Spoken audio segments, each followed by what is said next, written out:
Hello guys, welcome back to my channel স্বরূপা lifestyle. চলো শনিবারে আজকে একটু অন্যরকমভাবে পরোটা ট্রাই করি। তো বিট থেকে কি মনে হচ্ছে তোমাদের? দাঁড়াও বিটটাকে একটু গ্রেট করে নিই। আজকে এই বিটটা দিয়ে একটু ইউনিক পরোটা রেডি করব, আর বাচ্চাদের জন্য তো খুব হেলদি। দারুণ টেস্টের হয়েছে আর দারুণ হেলদিও ছিল। ঠিক আছে, তো যেসব বাচ্চারা শাকসবজি খেতে চায় না, আমি কিন্তু ফুড কালার ইউজ করিনি। তো শুধুমাত্র তোমরা দেখতেই পাচ্ছ আমি বিটটাকেই ইউজ করেছি। তো দেখো, গ্রেট করে নেওয়ার পরে আমি কিন্তু পিউরিটা বার করে নিচ্ছি। জুসটা কত সুন্দর বার করে নিয়েছি দেখো। তো দেখতেই পাচ্ছ আমি কত সুন্দর করে জুসটা বার করে নিচ্ছি। তো এইরকম, আর এটা কিন্তু আমি ফেলবো না, এটা কিন্তু আমার ভাজার কাজেও লেগে যাবে। ঠিক আছে, যে মনে হচ্ছে যে জুসটা বার করে নেওয়ার পর এটাতে কিছু নেই, একদমই ভুল কথা। তো এটা কিন্তু আমি ফেলবো না, এটা রেখে দেবো, নেক্সট কোনো দিন আমরা ভেজে নেবো। তো দেখো পিউরিটা একদম আমি বার করে নিয়েছি, আর এতটা আমার হয়েছে। তো চলো এর মধ্যে এবার আমি কিছু জিনিস অ্যাড করব। তো চলো কি কি দিচ্ছি সেটাই তোমরা একটু দেখে নাও। তো দেখো একদম ঝরঝরে করে আমি পিউরিটা বার করে নিয়েছি, একটু কিন্তু জুস নেই এর মধ্যে। তো আমার গায়ের শক্তি অনুযায়ী বার করেছি, জানি না আছে কি না আছে।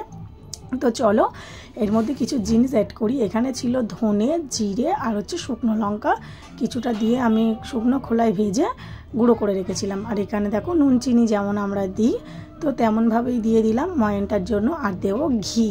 হ্যাঁ, আজকে আমি সাদা তেল দেবো না, আজকে দেবো ঘি। ঘি দিয়ে করলে কিন্তু ফ্লেভারটা দারুণ আসে, দারুণ একটা স্মেল বেরোবে পরোটা থেকে। তো দেখো খুব ভালো করে এটা আমি মিক্সড করে নিচ্ছি।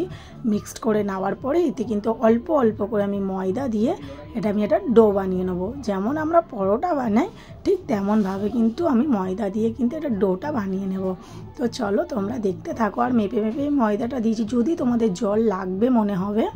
তো দেখো কত সুন্দর আমি ময়দা দিয়ে নিয়েছি। এবার একটু চামচ দিয়ে মিক্স করে নিচ্ছি, কিন্তু এটা আমি হাত দিয়েই মাখাবো। তো আমি দেখছিলাম যে কালারটা কেমন আসে। তো দেখো এখনও কিন্তু আমি ফাইনাল কালার আমি জানি না যে ভাজার পরে কালারটা কেমন আসবে। তো ঢেকে রেখেছিলাম অল্প একটু ঘি মাখিয়ে ওপর থেকে। দেখো কতটা সুন্দর লাগছে, আর দেখো দারুণ সফটই হয়েছিল কিন্তু। তো চলো বেলে রাখবো, রেখে তারপরে আমি ভাজবো। তো দেখো আমি কিন্তু সব পরোটাগুলো বেলে রেখে দিয়েছি, এবারে আমার ভাজার পালা। তো চলো ভাজার পরেই কিন্তু ফাইনাল কালারটা আমরা দেখতে পাবো, যে আদৌ রেড কালার থাকছে কি কালারটা চেঞ্জ হয়ে যাচ্ছে। কেন আমি অনেক জিনিসেই দেখেছি আগুনে পড়ার পরে না কালারটা একদমই চেঞ্জ হয়ে যায়, জানি না এটাতে কি হবে। তো চলো তোমরাও দেখতে থাকো যে কালারটা পুরোটা থাকছে নাকি চেঞ্জ হয়ে যাচ্ছে।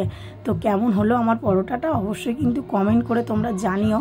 আর আমার গলার ভয়েসটা নিয়ে কেউ কিন্তু উল্টোপাল্টা কমেন্ট করো না, কেননা আমার প্রচণ্ড ঠান্ডার ধাত, আর আমার গলার ভয়েসটা জানি না কেন এরকম হয়ে গেছে। আমি একটু ঠান্ডা খেলেই এরকম হয়ে যায়, আর অতিরিক্ত চিৎকার করি বলে আমার কিন্তু গলার ভয়েসটা আরও খারাপ হয়ে গেছে।